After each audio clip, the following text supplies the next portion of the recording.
Welcome to Sunday Worship Service with our pastor, Pastor Kim Lantada. Topic po natin ngayon ay tungkol sa momentum sapagkat nandito po tayo sa 30 days challenge. Ano po? Building momentum, saving the best for last. Sa totoo lang mga kapatid, ang tagumpay natin dito sa 30 days challenge ay hindi lamang sa pagtatapos ng mga challenges dito na nakalagay. Kung hindi, ang tagumpay po talaga ay naroon sa bawat araw na pinipili nating ipagpatuloy pa. So, doon po natin talaga maranasan at makita yung pagtatagumpay ng bawat isa sa atin. Hindi po madaling magpatuloy dahil may mga challenges nga mga kapatid. Hindi po madali yan, kaya mahalaga po na maging malinaw sa atin lang ano ba ang magiging resulta? Ano ba ang bunga o ano bang layunin? Bakit tayo may 30 days challenge? Unang-una po, dapat malinaw sa atin na mahalaga po bilang mga nakakilala sa Panginoon, ang sabi ng salita ng Diyos, mapuno po tayo ng kaalaman patungkol sa kalooban ng Diyos. Dapat ating nalalaman sa buhay natin ngayon sapagkat talagang sa Diyos naman tayo ngayon. Muling namulat na talagang sa Kanya tayo dapat umaasa. Nakadepende sapagkat siya ang nagmamay-ari ng lahat, may kontrol ng lahat at nagkakaloob ng lahat. Mahalaga po ay may kaalaman tayo sa kalooban ng Diyos sa buhay natin, sa mga ginagawa natin, sa pamilya natin, sa relasyon natin, sa may asawa, sa mga anak natin, at mga pangarap natin. Ano ba ang kalooban ng Diyos sapagkat tayo ay mga anak ng Diyos, tayo ay mga Kristiyano, mga kapatid. Pangalawa na maging layunin dito, magawa po natin ang gawain ng isang Kristiyano. Matapos mong malaman ang kalooban ng Diyos sa buhay mo bilang Kristiyano, mahalaga po iyan ay ipinamumuhay natin. Nabubuhay tayo sa kalooban ng Diyos at bilang Kristiyano, talagang nagagawa mo yung pagiging Kristiyano. Lagi kong ina-example dyan, yung isda, siyempre lalangoy yan. Yung aso, tatahol yan. Yung pusa, magmamyaw. Di po ba? Ang ibon, lilipad yan. Dapat ang Kristiyano, lilipad ba tayo? Lalangoy ba tayo? Tatahol ba tayo? Magmamyaw ba tayo? Ano ba ang ginagawa ng isang Kristiyano? Dapat, kung ang isda, dapat lumalangoy talaga yan. Ang ibon, lumilipad talaga yan. Tayo mga Kristiyano, ano ba talaga? So, ito po ang isang layunin ng 30 days of challenge, mga kapatid. At pangatlo, siyempre, kahit marami tayong alam at ginagawa natin ang mga gawain ng isang Kristiyano, wag po natin kakalimutan yung pinakamahalaga sa lahat, yung maging katulad tayo ng Panginoong Jesucristo. Yung mabago ang buhay talaga natin. Yung maging kung ano ang nais talaga ng Diyos sa atin. Halimbawa, lagi ko sinasabi, kung kayo ay gusto kong manalangin, pwede naman kayong mapilit manalangin at magagawa mo yon. Pero kung hindi ka talaga magiging mapanalanginin, baka ngayon mo lang gawin yan. Sa susunod, hindi ka na mananalangin. So huwag natin kalilimutan, ang pinaka-purpose ng buhay natin ay maging katulad ng Panginoong Jesucristo. Amen? So tatlo po yan, mapuno tayo ng kaalaman patungkol sa kalooban ng Diyos at talagang mabuhay tayo bilang isang Kristiyano na nakakilala sa Panginoon at nababago talaga ang buhay natin. At yung pagbabago na yon ay nagiging katulad tayo ng Panginoong Jesucristo. Yun po ang totoong pagbabago. Ano man ang merong bago sa atin, yan ay makikita natin sa ating Panginoong Jesucristo. Amen? Palakpakan natin si Lord, mga kapatid. So wag po tayong mawala sa ating layunin. Dapat laging malinaw kung bakit natin ginagawa itong 30 days challenge. Okay, John chapter 2, verse 10. This is wonderful stuff, he said. You're different from most. Usually a host uses the best wine first, and afterwards, when everyone is full and doesn't care, he brings out the less expensive brands. But you have kept the best for the last. Sinabi niya rito, ang una pong inihahain ay ang masarap na alak. Kapag marami nang nainom ang mga tao, saka inihahain ang mababang uri. Ngunit, ipinagpahuli ninyo ang masarap na alak. So makikita natin ang isang context nito dahil ay kinapos ng alak doon po sa kasalan. Ano po, sapagkat ang inaasahan talaga, kapag may kasalan, nagseserve ng maiinom at ang unang sineserve, yung pinakamasarap. Tapos, pag naubos na yung pinakamasarap, ay nagbibigay pa ng alak. Pero, ito po yung mga kahit ano na lang. So, ibig sabihin, ganyan po sa kasal, kaya nag-uunahan po silang dumating doon. Ayaw nilang mahuli, dahil ang maiseserve na sa kanilang maiinom, ay yung cheap na alak na lang. Parang mumurahing alak na lang, mga kapatid. Pero sa umpisa, unang sineserve yung masarap. Ngayon, nagtaka ang mga tao. Kasi nainom na nila yung pinakamasarap dahil sineserve yun sa umpisa. Nagtaka ang mga tao dahil yung bandang huli, ang inaasahan nila, hindi na masarap. Mumurahing alak na lang. Pero nung isinerve sa kanila, ay nagtaka sila dahil napakasarap na alak. Mas masarap pa doon sa umpisa. Sapagkat alam natin, ang Panginoon po ang gumawa nun. Amen? Mamahaling alak ang sinerve po sa kanila ng Panginoon. So, inaasahan nila, cheap na lang, pero expensive. So, nagtaka sila, mga kapatid. Diyan ba sa katabi mo ngayon, kung titingnan mo, tingnan mo ang katabi mo, may pinagtatakhan ka pa dyan? Kataka-taka ba yan? Sa totoo lang kasi, bawat isa ka sa atin bilang Kristiyano ngayon, may mga inaasahan sa atin. Ikaw ba, ano ba inaasahan mo sa sarili mo? Sa katabi mo, ano ba inaasahan mo? Ngayon, ano ba inaasahan mo sa akin? Ano ba inaasahan mo sa Diyos? Sa bawat isa sa atin, halimbawa, mga bagong nakakilala sa Panginoon, ano ba inaasahan natin kapag ang isang tao ay bagong nakakilala sa Panginoon, mga wala pang 1 taon, mga ganyan. Halimbawa, may mga bagong nakakilala sa Panginoon, mapapansin ninyo, may mga nakakapag-anyaya na kaagad, nakakapag-invite sila, may mga nagiging aktibo agad, bago pa lang pero nagiging mabilis ang paglago nila, tapos may sarili ng Bible kahit bago pa lang, may mga bago pa lang nai-involve na sa ministry, sa paglilingkod, bago pa lang, leader na. Bago pa lang, pero nagpapadisciple na. Nagpapaayos na ng buhay. Pero may mga bago rin naman kasi, dahil bago pa lang, yung mabagal pa rin ang paglago nila. Yung iba nga pala, absent pa rin. Dahil bago pa lang, anong aasahan mo dyan? Di po ba? Merong nasa bisyo pa rin. Bago pa lang, siyempre. Anong aasahan mo dyan? Yung iba nga, nag-o-observe pa rin lang. To see is to believe. Ganon pa rin sila dahil bago.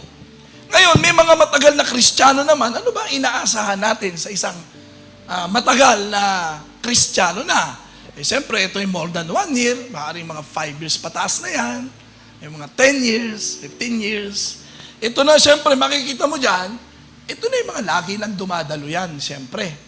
Bihira ng umabsent yan. Siyempre, hindi na nagbibisyo yan. Wala nang bisyo na, tinutukoy kong bisyo, ito yung mga nakakasama sa katawan natin, sa kalusugan natin, sa buhay natin, mga kapatid.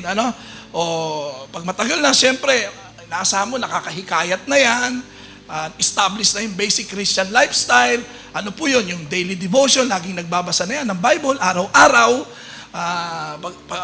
Tapos, sa Sunday service, laging dumadalo tayo. Pag Sunday, Sunday yan. Inuuna niya ito.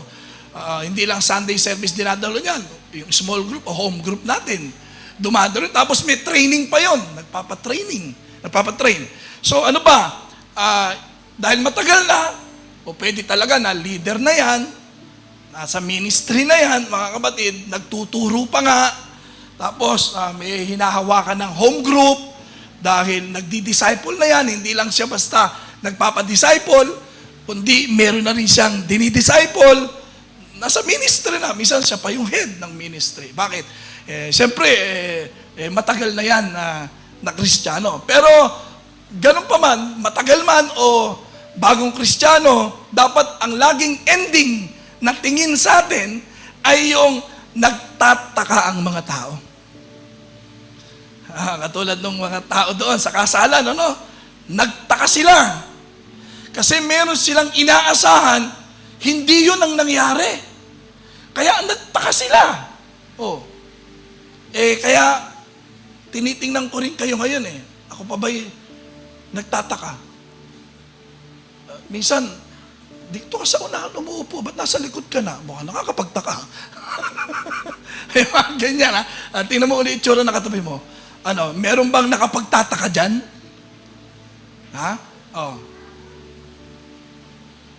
Alam nyo, sa totoo lang, importante yon na ang mga tao, pag tinignan tayo, meron pa rin nagtataka sila.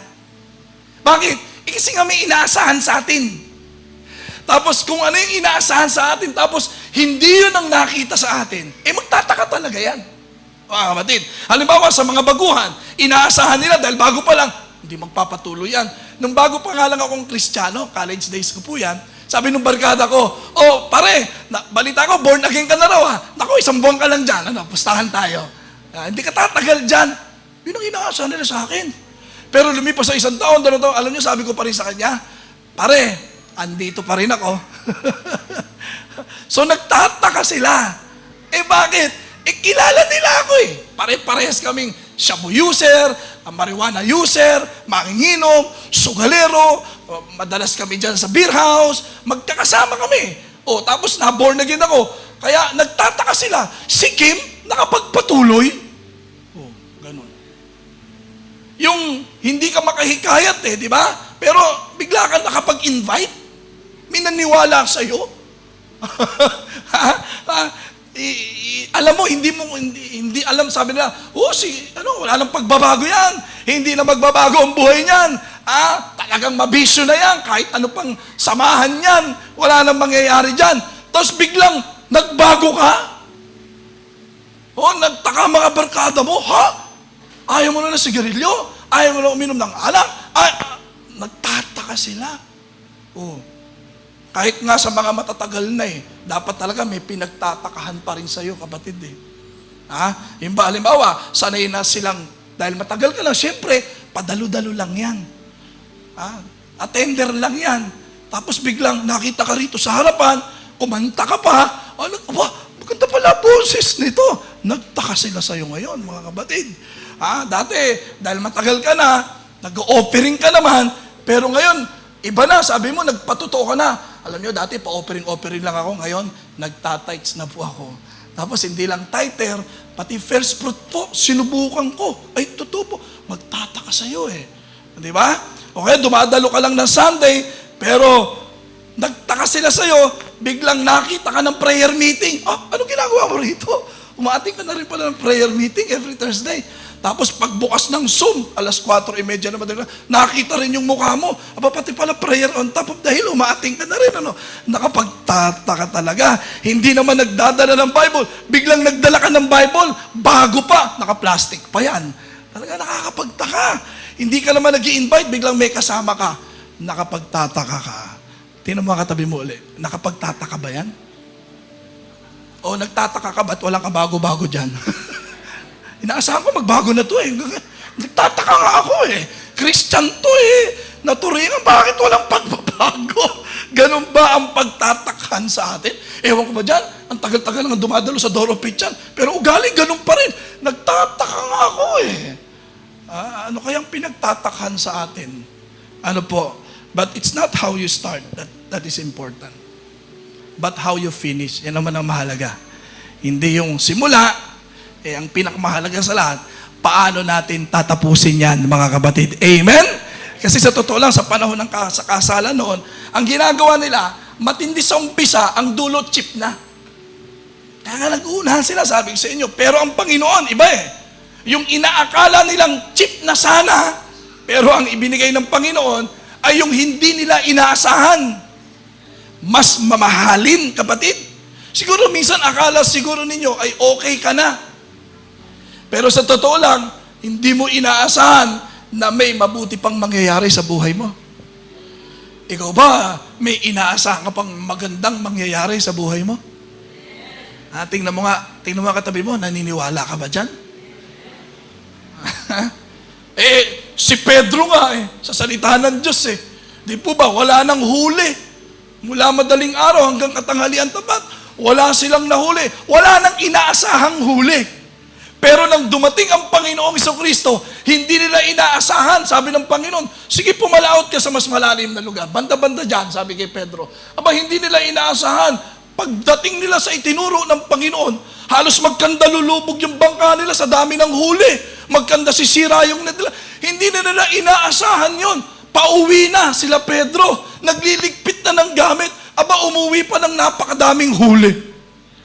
Pero inyo yun, mga kapatid. Si Maria at Marta, nakalibing na yung kapatid nila. Hindi nila inaasahan. Nung umpisa, may sakit pa lang. Ang inaasahan nila, pupuntahan sila ng Panginoong Jesucristo. Bakit? Matalik na kaibigan ng Panginoon ito si Lazaro. Yun ang inaasahan nila. Pero hindi pumunta ang Panginoon. Kailan nagpunta ang Panginoon? Nung si Lazaro ay nasa libingan nila. At hindi nila inaasahan, nang dumating ang Panginoon, hindi nila inaasahan bubuhayin ng Panginoon yung patay na. Anong ginawa ng Panginoon? Asa si Lazaro? Ando po sa libingan na. Kaya sabi ni Maria at Marta, naku Panginoon, kung narito lang sana kayo, nung may sakit pa lang hindi na po mamamatay yan. Anong ginawa ng Panginoong Jesucristo? Pumunta sa libingan, tinawag si Lazaro, lumabas si Lazaro, buhay. Hindi na inaasahan ng lahat yon, kaya nagtaka ang marami. Hindi lang yan, si Naaman, yung isang pinuno ng sundalo na may sakit na ketong, hindi niya na inaasahan na gagaling pa siya sa kanyang karamdaman. Nabanggit lang ng kanyang kasambahay. Sabi ng kasambahay niya, Sir, gusto niyo po bang gumaling? Sabi niya, gagaling pa ba ako? Meron pa akong kakilala na lingkod ng Diyos. Kapag tumawag sa Diyos, tinutugon ng Diyos. Bakit hindi niyo subukan? Di subukan natin. Kaya lumubog sa tubig itong si Naaman. Di po ba, pag ahon niya, ano sabi ng Bible? Patulad ng isang balat ng baby skin. Hindi niya na inaasahan yon. Pero gumawa ang Diyos mga kapatid. Amen? Kahit ang Panginoong Jesucristo nung mamatay, hindi na inaasahan ng lahat na mabubuhay na maguli ang Panginoong Jesucristo. Pero what had happened? After 3 days, nabuhay na maguli ang Panginoong Jesucristo. Kaya nagtaka ang lahat. Amen? Nako kapatid, sa buhay natin, maaaring hindi mo na inaasahan. Pero kung bubuksan mo ang puso mo sa Panginoon, yung hindi mo inaasahan, baka magtaka ka. Higit pa sa inaasahan mo ang mangyayari sa buhay mo. Amen? Palakpakan natin si Lord. Hallelujah! So, sino dito ang naniniwala na mayroon pang magandang darating sa buhay mo? I do believe you are more than that. May hihigit pa dyan sa totoo lang. Baka iniisip mo, okay na akong ganito. Pero kung bubuksan mo lang ang puso mo, baka merong mas matinding mangyari pa sa buhay mo. Gusto kong tingnan mo uli ang katabi mo. Tingnan mo lang. Sabi mo sa katabi mo, higit pa dyan. Pero may mga asawa na, wala na, may asawa na Wala na, yan ay higit, yan ay binigay sa'yo ng Panginoon. Hintay mong mamatay, huwag mo namang patayin. Huwag mong asahang mamatay para makapag-asawa ka. Hindi po ganoon ang ibig kong sabihin dyan, mga kapatid. Pero sa ating pag-uusapan po kasi ngayon, dito maraming nasisirang Christian. Bagamat may mga inaasahan, minsan, pero ang daming sira sa ganito. Ito po yung tinatawag na momentum. Momentum. Sa 30-day challenge, ito po ang magbibigay sa atin na magkaroon ng momentum ang Christian life natin, mga kapatid. Amen? Sabihin nga natin, momentum. Anong sabihin ng momentum? Ito yung bilis, yung salida. Nako, pag may sinabing momentum, mag-imagine kayo ng sasakyan na napakabilis. Yung sasakyan na nakabuelo. Iba yun, momentum yun.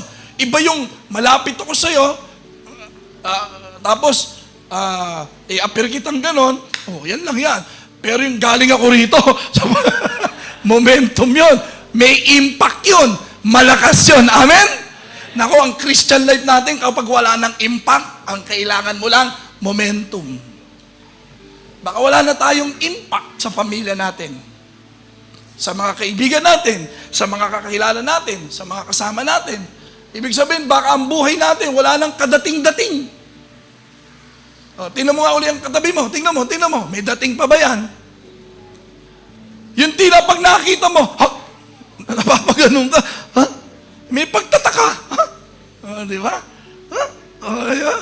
Bakit? May dating. May impact. Bakit ganon? Kada makikita mo siya parang, kaya minsan kaabang-abang eh. Amen. Yung kaabang-abang ka.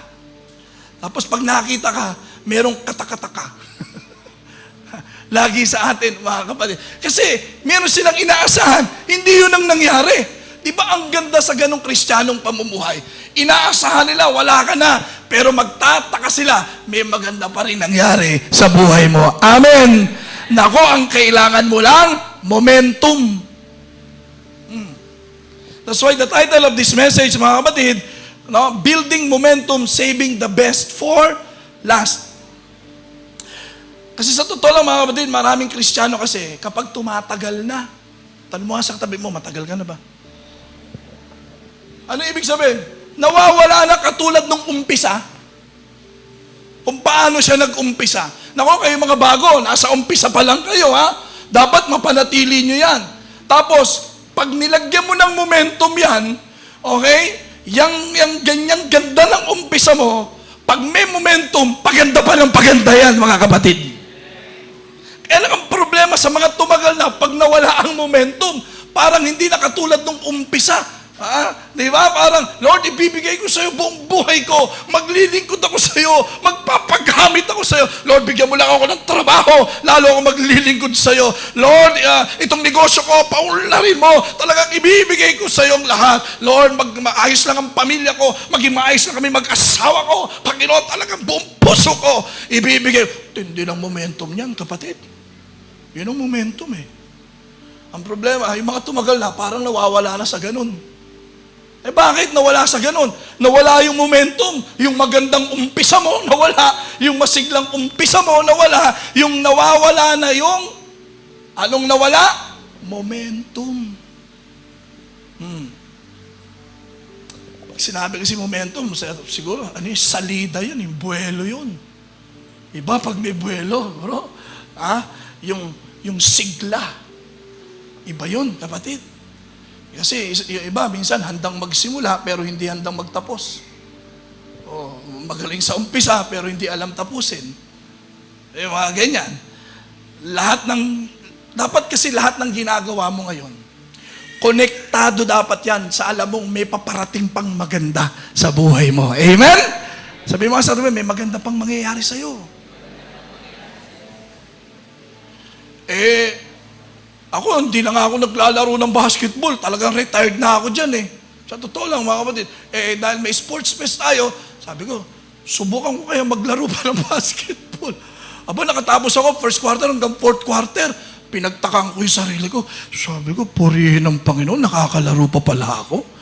Kaya lang, yung bang mga ginagawa ko, parang isip na lang, kapatid. Sa isip na lang nangyayari. Pero pag inak ko na, parang hindi na rin nangyayari. Pero yung nakatapos tayo lang laro. Mamatid. Yung iba, sinimulan ngayon, hanggang ngayon na lang. Kamusta na yung 30 days natin? Baka nung Sunday, excited kayo. Magkano ba yan? 10 pesos. Akan na yan. Asa na? Nung Sunday lang? Ganun ba? Maaga pa lang, sumusuko ka na? Mga kapatid, dapat ganito ang spirit natin sa 30 days challenge, ha? Lord, alam ko sa mga ginagawa ko ngayon at anumang meron ako, alam ko, Lord, meron ka pa rin inihahandang mas matindi para sa akin. Amen. Palakpakan natin si Lord. Ganyan si Lord, mga kapatid. Ha? Ang problema lang kasi ganito, pag may mga Christian, pag na-pressure, oo, halimbawa, iba, nagkatrabaho, nagkanegosyo, tapos yung iba naging busy sa pag-aaral, nadagdagan ng trabaho, ayan, yung iba naman nagka-boyfriend, yung iba nagka-girlfriend, yung iba nagka-asawa, tapos nagka-anak pa, tapos yung iba naman nagka-apo, ganon. Mga kapatid, ang problema, hindi naman yung apo, hindi naman problema yung asawa, hindi problema yung trabaho. Hindi pa problema. Ang problema sa'yo, nawala yung momentum. Ano yung momentum? Yung tuloy. Hello? Hindi ka na nakapagpatuloy. Ay, pastor, hindi mo naiintindihan kasi ang trabaho ko. Pastor, hindi mo naiintindihan ang ginagawa ko. Sabihin mo na ang lahat ng dahilan. Ang totoong alak ng Diyos, habang tumatagal, kapatid, lalong sumasarap yan. Amen? Lalong nanggigigil, hindi tumitigil. Sabi mo, dapat gigil. Yun ang nawala sa'yo, yung gigil. Kaya itong 30 days challenge na ito, pampagigil to. Hindi pampatigil. Yung iba, tumigil. Ay, ayoko niyan. Tumigil. Hindi, pampagigil ito, kapatid. Momentum to. Kaya sabi ng John chapter 2 verse 10, everybody I know begins with their finest wines, and after the guests have had their fill, brings in the cheap stuff, but you've saved the best till now. Meron pa pala. Baka magulat ka sa buhay mo. Masabi mo, akala ko wala na. Meron pa pala. Pakitapik mo yung katabi mo, sabi mo, meron pa. Tandaan mo nang maborn again ka, nang maging Kristiyano ka, hindi ka lamang iniligtas ng Diyos sa kasalanan o kapangyarihan ng kasalanan, hindi ka lang iniligtas ng Diyos sa katiyakang impyerno dahil sa kasalanan, kundi iniligtas ka rin ng Diyos, alam mo kung saan? Sa ordinaryong pamumuhay. Pag ikaw nakakilala ka na Lord, hindi ka na ordinaryo, you are now an extraordinary. Amen? Nako, pag naintindihan mo ang pagiging extra, ibig sabihin, meron pa. Hindi lang yan. Kapatid, di po ba? Kundi may extra pa. Merong ka pa. Kaya may nagagawa ka pa na dati namang hindi mo ginagawa. Ginagawa mo na hindi nagagawa ng lahat. Bakit? Merong kang extra. You are not just an ordinary, but extraordinary. Amen? Yung iba sa inaasahan ng tao, sila inaasahan nila, cheap na. Hindi na mamahaling alak. Nainom na natin yung mamahaling alak. Yun ang inaasahan ng tao. Pero ang mga nasa extraordinary, nandun sila sa inaasahan ng Diyos. Alam ng Panginoon. Yan ang alam nyo. Best na yan. Pero narito ang the best of all the best. Nasa Panginoon yun, mga kapatid. Amen? Tanda mo, hindi ka naligtas para maging ordinaryo lang. Naligtas ka ngayon, ikaw na ngayon ay extraordinary. Ibig sabihin lang, hindi ka na katulad ng dati. Mahirap yung dati ganyan ka na. Nung nakakilala ka sa Panginoon, ganyan ka pa rin. Ay hindi ganun ang nakakilala sa Panginoon. Kung ganito ka nang hindi ka nakakilala sa Panginoon, pag nakakilala ka sa Panginoon, hindi ka na ganon, ganito ka na ngayon. Ibig sabihin, mayroong pagkakaiba. Ang sino mang na kay Jesus ay isa ng bagong nilalang, wala na ang dating pagkatao. Siya ay bago na. Ano ba yung extraordinary? Kakaiba. Kakaiba. Yung kahit busy, may panahon pa rin sa Panginoon at may panahon pa rin sa gawain ng Panginoon. Amen? Yung hindi mo naman ginagawa dati, pero ngayon, nagagawa mo na yan. Kapatid, extraordinary. Yung kahit anong busy, pero tuloy-tuloy pa rin sa Panginoon. Kahit maraming gampanin sa bahay, maraming gampanin sa trabaho, pero hindi nakakalimutan gawin ang gampanin para sa Panginoon. Amen. Yan ang extraordinary. Because yan ang pagiging Christian. May extra. Bukod sa pagiging ordinary before, pero this time, may extra to. Extraordinary ito. Are you following? Ano bang ordinary?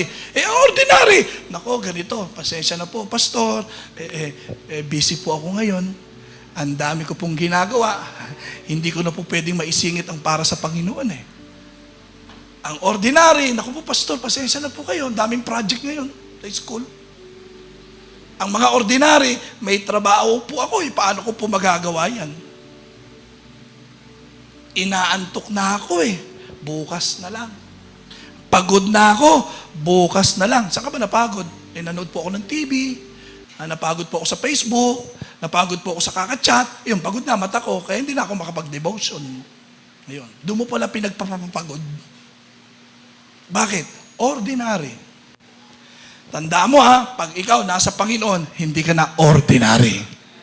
Ikaw ay extraordinary na. Amen? Palakpakan natin si Lord. Hindi ka na puro simula. Tandaan nyo, kapag galing sa Diyos, habang tumatagal, paganda ng paganda yan, pag galing sa Diyos. Pero pag galing sa'yo, kakapusing ka dyan. Titirik at titirik ka dyan, mga kabatid. Kaya pag sinasabi mong Kristiyano ka na, pero nandun ka pa rin sa dati, Kristyan ka na, di ba? Nandun ka pa rin sa dati. Ano ba yung dati? Walang Kristo. Ang Kristyan, may Jesus Christ sa buhay. Amen? Kaya malaki pagkakaiba nun. Mga kabatid, ano po, pag ikaw ay parang dati pa rin, ay baka hindi pa Christian, aray ko. Tinuha ka tabi mo, tinuulit Christian na ba yan? Dapat extraordinary na yan. Kaya magtataka sila sa iyo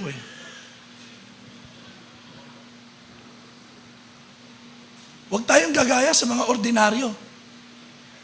Hindi ka na isang ordinaryo. Huwag tayong magpa-apekto sa mga ordinaryo. Kapag ang Kristiyano walang momentum, even the easiest task can be hard for them. Pero pag ikaw extraordinary, pag may momentum ka, kahit mahirap, madali yan, mga kabatid. Amen? Because of the momentum. Pag walang momentum, o pag walang momentum, madaling pigilin sige, subukan mong pigilin yung may momentum na sasakyan, rumaragas ang sasakyan, pigilin mo yan. Hindi mo mapipigil yan, kapatid. Sasagasaan ka yan. Kapag wala kang momentum, matatakotin ka. Kapag wala kang momentum, mapag-alala. Kapag walang momentum, ang matindi, pag walang momentum, pakit na lang. Ibig sabihin ganito, ang walang momentum, pangiti-ngiti lang. Kamustahin mo? Kamusta ka na? Ngingitian ka lang yan. Nag-invite ka ba? Di ba? Nag-follow up ka ba? Pangiti-ngiti lang. Ba't hindi ka sasama sa convention? Ayun, parang si Guy. Pa-relax lang. Ordinary Christian. Tinamuli ka, tabi mo, kamusta? Sabi ko, kamusta? Ngumiti lang ba? Pag may momentum niya, hindi lang basta ngingiti yan, di ba? Magsisimula ng magsalita, di mo kayang pigilan yan. Bakit? Nasa momentum Kaya sa Philippians chapter 3, 12 to 14, hindi sa nakamtam ko na mga bagay na ito. Kasi talagang nasa kanya ng lahat, tapos nakakilala pa sa Panginoon. Wala ka nang hahanapin pa kay Pablo. Pero sabi niya, hindi sa nakamtam ko na mga bagay na ito, hindi rin sa ako'y ganap na. Ngunit, sinisikap kong makamtan ang gantimpala sapagkat ito ang dahilan kung bakit ako'y tinawag ni Kristo Jesus. So, hindi siya tumitigil mga kapatid. Yan ang momentum, tuloy-tuloy. Hindi tumitigil. Mga kapatid, hindi ko ipinapalagay na nakamit ko na ito. Ngunit isang bagay ang ginagawa ko habang nililimot ko ang nakaraan. Wala na. Wala na sa nakaraan At sinisikap na marating ang layuning nais kong makamtan, nagpupunyagi ako patungo sa hangganan upang makamtan ang gantimpala sa pagkatawag sa akin ng Diyos sa pamamagitan ni Kristo Jesus, ang buhay na nasa langit. Oh.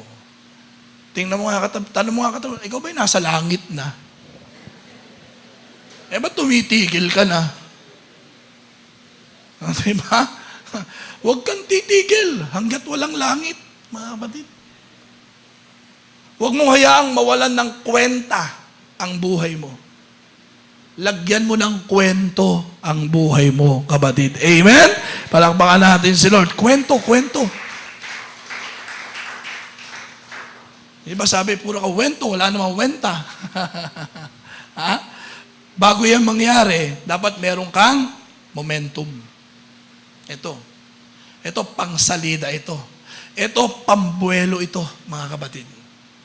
Pag ginawa natin lahat ng mga challenges dito, mapupuno, madadagdagan ka ng kaalaman sa patungkol sa kalooban ng Diyos.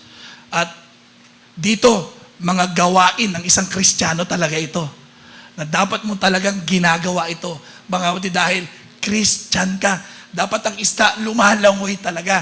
Dapat ang ibon lumilipad talaga. Dapat ang Kristiyano meron talaga nito, mga kapatid. At habang ginagawa mo ito, magiging katulad tayo ng Panginoong Hesukristo. Yung karakter, yung ugali, mga kapatid, magiging katulad sa Panginoong Hesukristo. Maiintindihan mo kung bakit kailangan patawarin, maiintindihan mo kung bakit mahalin kahit kaaway, maiintindihan mo kung bakit kailangan pagpalain kahit inuusig ka, sapagkat ganun ang Panginoong Hesukristo. Amen! Hallelujah! Palakpakan nga natin si Jesus Christ, our Lord and Savior. Kaya, ang taong may momentum, ang Kristiyanong may momentum sa kanyang pagiging Kristiyano, talagang mapapansin mo talaga, gumagaling sa lahat ng kanyang ginagawa. Sa lahat ng kanyang tinatrabaho, may diskarte. Bakit? May wisdom, may knowledge coming from God, may guidance, may presence ni Lord. Kaya pasin niyo sa Bible, lahat na sinasamahan ng Diyos nagtatagumpay. Kaya nagtataka sila eh. Si Pedro walang pinag-aralan. Bakit matagumpay na mangangaral? Si Jose, bakit magaling?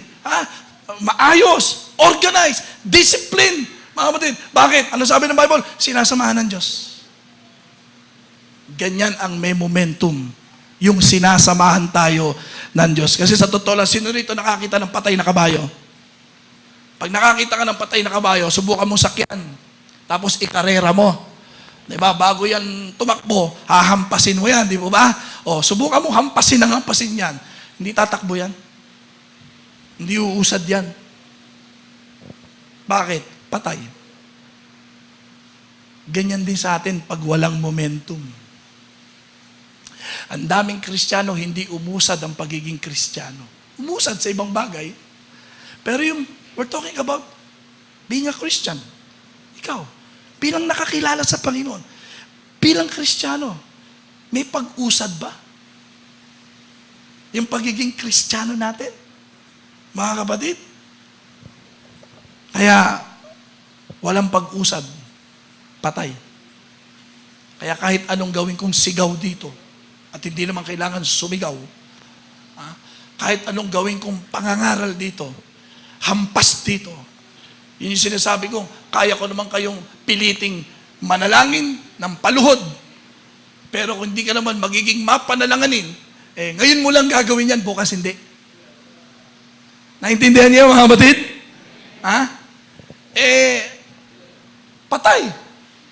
Kaya, pakainin mo man, kahit dalhin mo sa masasarap na kainan yan, hinataw mo na, wala pa rin paggalaw.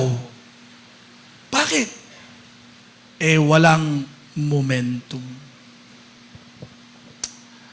Sa totoo lang, si Caleb, 80 years old na. Ang hinaharap, gera pa rin.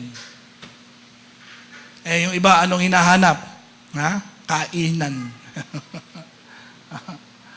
Anong hinahanap? Ikaw, ano ba hinahanap mo sa pagiging Kristiyano mo? May hinahanap ka ba sa pagiging Kristiyano mo?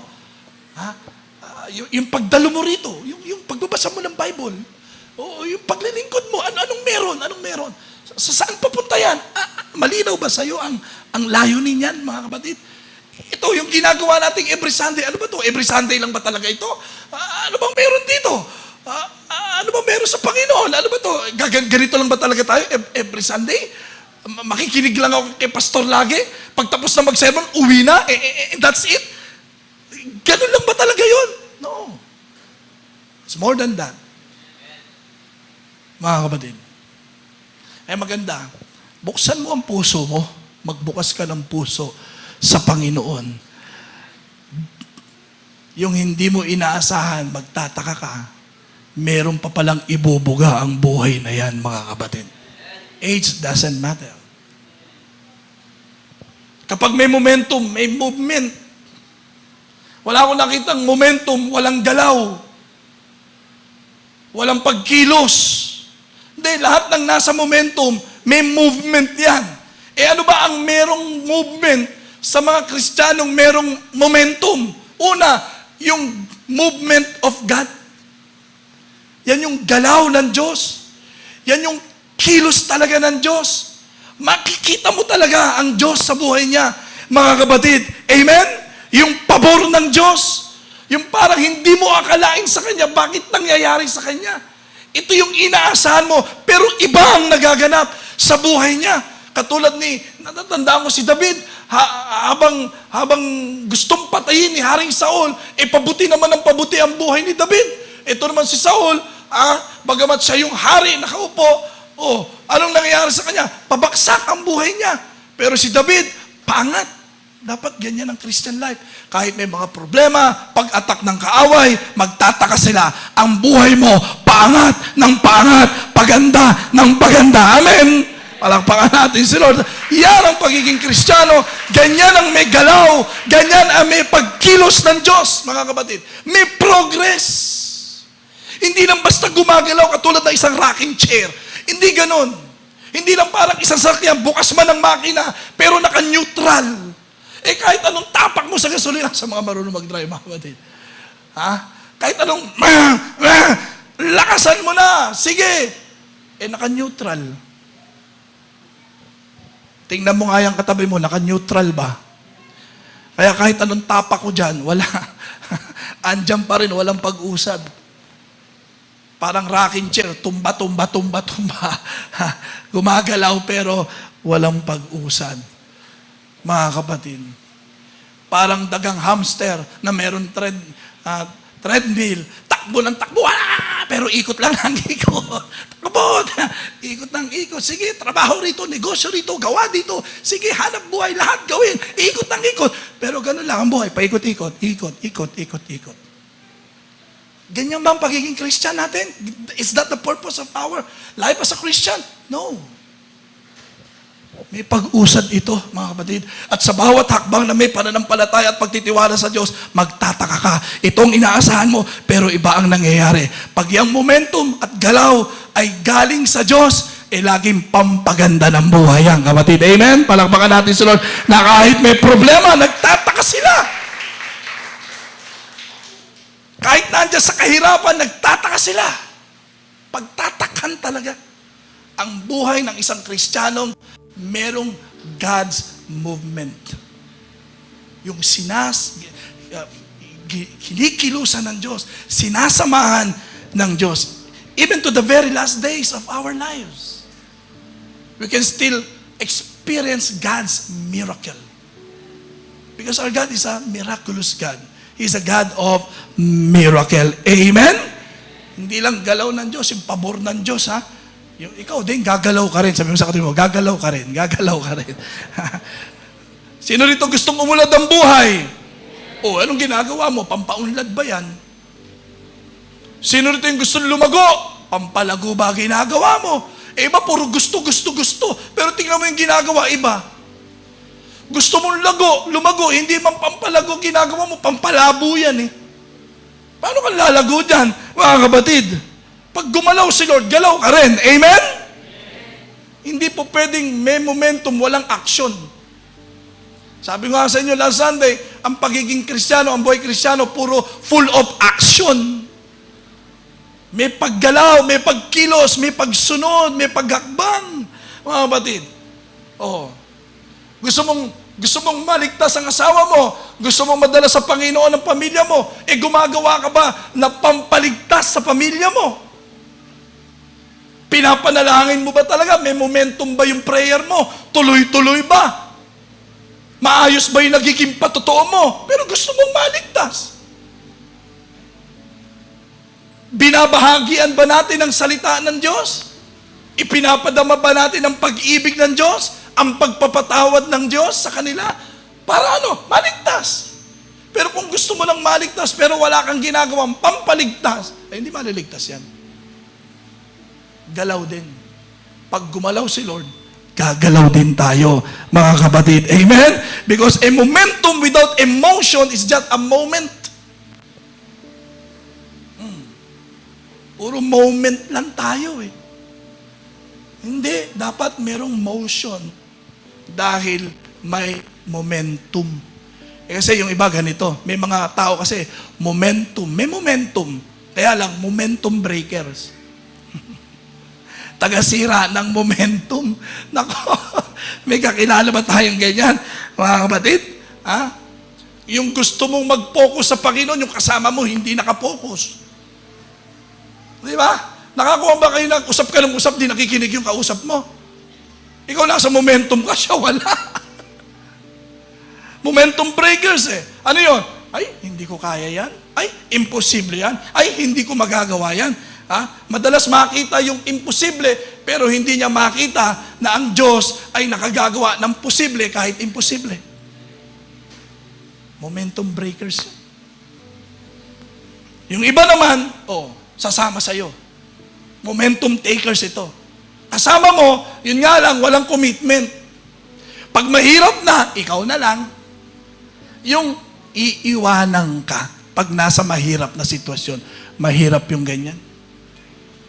Momentum takers ang mga tawag doon. Sinong magandang kasama? Yung mga momentum makers. Yun ang magandang kasama, mga kapatid. Amen? Yung pagkasama mo sila, sumisigla ka. Yung pagkasama mo sila, lumalakas ka, nai-inspire ka, namomotivate ka, yung tumigil ka na. Pero pag kasama mo sila, nakapagpapatuloy ka pa rin. Ano yun? Mga momentum makers yun. Yun ang sasamahan mo, kapatid. Because lack of momentum is the biggest enemy of your success. Meron kaya sa atin dito na wala ng momentum? Mga kapatid? Ha? Pastor, sa totoo lang, ganda naman ang sinasabi mo eh. Kaya lang, wala na talaga. Wala nang gana. Di ba? Ganyan, wala nang gana. Sabi mga kapatid, wala ka nang gana sa Panginoon. So, balak mo nang tumigil. Sabi ko, tanong ko sa'yo, naranasan mo bang mawalan ng gana sa pagkain? Oo. Anong ginawa mo nung nawalan ka ng ganang kumain? Tumigil ka na bang kumain? Ay, hindi po. Kumain pa rin ako. Bakit? Mamamatay ako pag di ako kumain. Bakit sa Panginoon nung nawalan ka ng gana, tumigil ka? Di ba dapat kung nawalan ka ng gana sa pagkain, kung paano nawalan ka ng gana, pero kumain ka pa rin, dapat sa Panginoon, dumaan ka man sa pagiging walang gana na sa Panginoon, nakakahiyaman. Nawalan ka na ng gana sa mga bagay sa Panginoon, ituloy mo pa rin ang para sa Panginoon. Amen? Are you following? You know, the size of our problem is not the problem. Kahit gaano kalaki yan.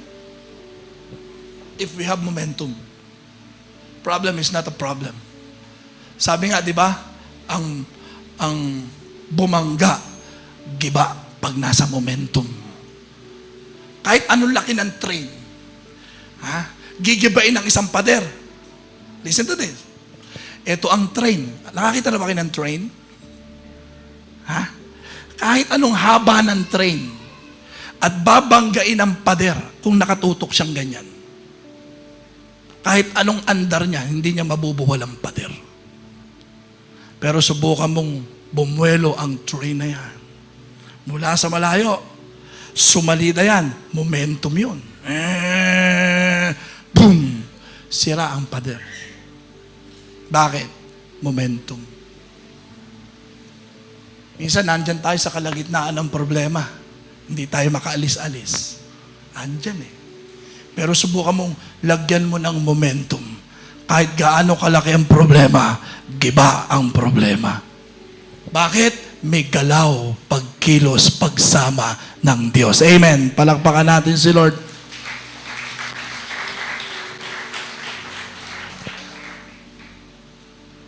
But the good news is this. If you lost your momentum, you can regain your momentum. Sabi mo sa katabi mo, pwede pa. How? How to regain your lost momentum? Number one, you need to realign your life with a purpose. Balik tayo sa layunin ng buhay, mga kapatid. Lagi ko sinasabi, work for your purpose, not for the blessing. Because when you follow and live for your purpose, the blessing will follow. Seek ye first the kingdom of God and His righteousness, and all these things shall be added unto you. Unahin mo lang ang Diyos sa buhay mo. Kagalaw, kikilos ang Diyos. Magkakaroon ng momentum ang buhay mo. Susunod ang pagpapala, kapatid. Pero dapat mabuhay ka ayon sa line. Because the Word of God says in Romans 8:20, all things work together for good to them who loves God and to live according to His purpose and calling. Sa mga nagmamahal sa Diyos at nabubuhay sa pagkatawag sa Kanya ng Diyos, sa layunin ng Diyos sa Kanyang buhay, pag dyan tayo na buhay, mabuti o hindi mabuti, ang resulta sa ikabubuti pa rin natin. Amen. Sapagkat may pagsama ng Diyos. Realign with your purpose. Everything dapat connected sa purpose ng buhay mo. Sa mga ginagawa mo, sa mga layunin mo. Itong 30 days of challenge, anong layunin natin, mga kapatid dito? Mapuno tayo ng kaalaman sa kalooban ng Diyos. Malaman mo kung anong kalooban ng Diyos sa buhay mo, sa inyong mag-asawa, sa pamilya mo, sa trabaho mo, sa negosyo. Lord, ano po ang kalooban mo? Tapos, gawin mo lang ang kalooban ng Diyos. Mabuhay ka bilang totoong Kristiyano. Ipamuhay mo lahat ng nalalaman at itinuturo sa iyo, kapatid. At yung layuning maging katulad ng Panginoong Hesukristo. Dumaan sa mga maraming problema at pagsubok. Tinukso rin na kagaya natin, pero nanatiling matagumpay ang Panginoong Hesukristo. Then number 2, reinforce relationship with the right people. Kailangan, piliin mo rin ang mga makakasama mo.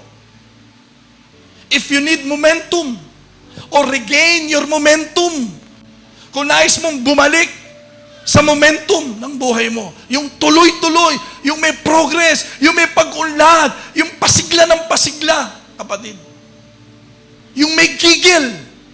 Dapat may mga tao ka rin sinasamahan na sila naman ang nagtuturo sa'yo. Dapat meron kang mga kasamang tao na ikaw ang natututo.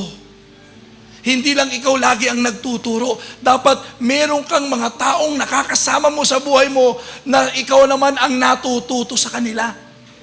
Ikaw naman ang lumalakas. Ikaw ang pinalalakas. Mga taong sila yung naglalapit sa iyo sa Diyos. Yes, some of us, most of us here, naglalapit tayo ng tao sa Diyos. Pero kailangan mo rin ng mga taong sila yung magtutulak sa iyo. Hindi papalayo, kundi papalapit sa Panginoon. Kailangan mo ng mga tao magpapasigla sa iyo, magpapasaya sa iyo sa Panginoon, mga kapatid. Reinforce relationship. Tingnan mo, yung mga taong nakakasama mo, meron ba tayong mga nakakasama na tayo naman ang natututo? Na pinahihintulutan nating itama tayo, ituwid tayo, i-correct tayo, i-rebuke tayo for who we are. We need those people. We need to have that kind of relationship. Relationship na pwedeng magsalita sa'yo. Pwede kang pagalitan. Pwede kang itama. Pwede kang i-correct. Kailangan mo ng mga ganyan tao because you are not perfect. Nangihina ka rin. Natutukso ka rin. Number 3, resolve to commit beyond crisis. Dapat malinaw sa'yo, anuman ang mangyari, tuloy pa rin sa Panginoon. Amen? Tuloy-tuloy. And number 4, reach for continuous growth. Dapat lumalago. Anumang may buhay, lumalago. Dapat lagi ka doon sa pampalago, hindi sa pampalabo. Patuloy ka mag-aral. Patuloy na magsaliksik. Patuloy na madagdagan ang iyong kaalaman patungkol sa kalooban ng Diyos. Sa salita ng Diyos. Hayaan mong alisin ng Diyos ang hindi kailangan sa buhay natin. At anumang, kapag ang Diyos may inalis, sigurado kung may idinadagdag ang Diyos sa buhay natin, mga kapatid. Amen? At merong kailangan panatilihin. Kaya nga sa salita ng Diyos, in the book of Hebrews, dumarating ang matinding pagyayanig para maalis ang dapat alisin at manatili ang dapat manatili. At doon sa meron tayo, huwag mong hayaang manatiling ganyan. Paghusayan mo, pagbutihin mo, paunlarin mo kung ano ang meron ka sa buhay mo. Amen?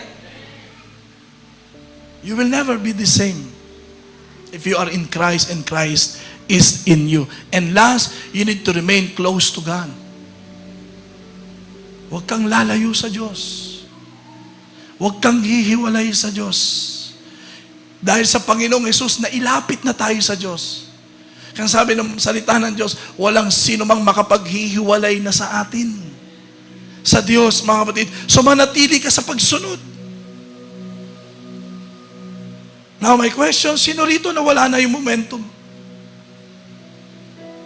Kung sa tingin mo parang wala nang mangyayari kay Lord, walang hindi na pangyayari sa Panginoon, nakagagawa pa rin ang Diyos.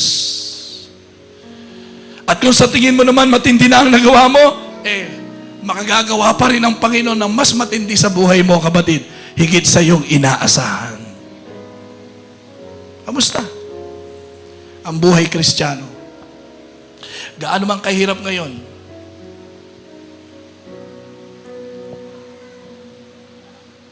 Ano mang pinagdadaanan mo ngayon? Naniniwala ako, meron pa rin inihahanda ang Panginoon na mabuti para sa atin. Let us build momentum. Tuloy mo. Saving the best for last. Huwag kang titigil. May maganda pang mga mangyayari sa buhay natin, mga kapatid. Amen? Palakpakan natin sa Lord. Tayong lahat ay tumayo.